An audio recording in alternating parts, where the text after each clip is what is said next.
Ruby's Worry by Tom Percival.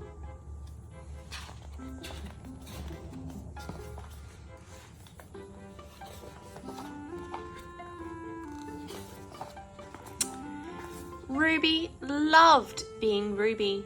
She loved to swing up high. She loved to explore wild, faraway places. Sometimes she even went all the way to the very bottom of the garden. Ruby was perfectly happy until one day she discovered a worry. It wasn't a very big worry.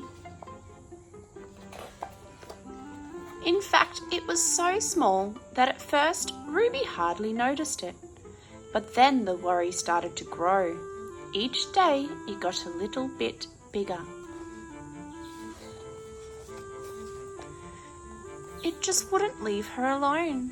It was there at breakfast staring at her over the cereal box, and it was still there at night when she cleaned her teeth.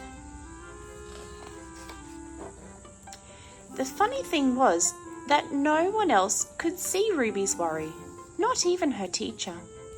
So Ruby pretended that she couldn't see it either. She tried to carry on as if everything was normal, but it just wasn't. The worry was always there, stopping her from doing the things that she loved.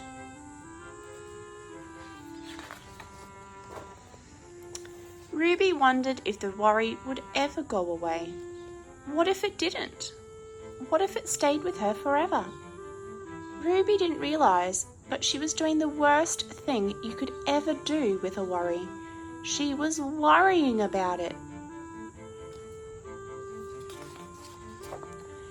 Now the worry was enormous. It could barely fit in the kitchen at tea time. It filled up half of the school bus. And it took up whole rows at the cinema. The worry became the only thing that Ruby could think about, and it seemed like she would never feel happy again.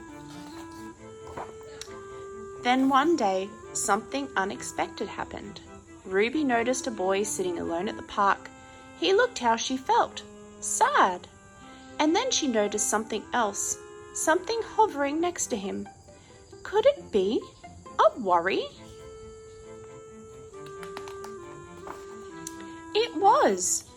Ruby realized that she wasn't the only person with a worry after all.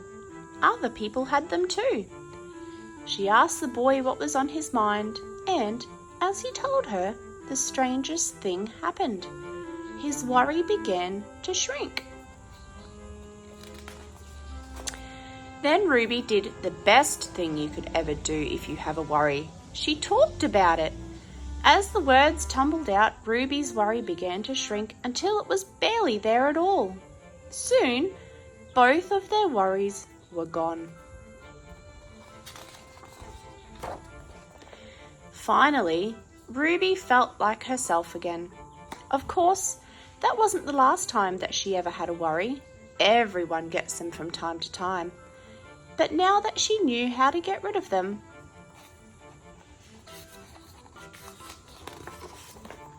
they never hung around for long. The end.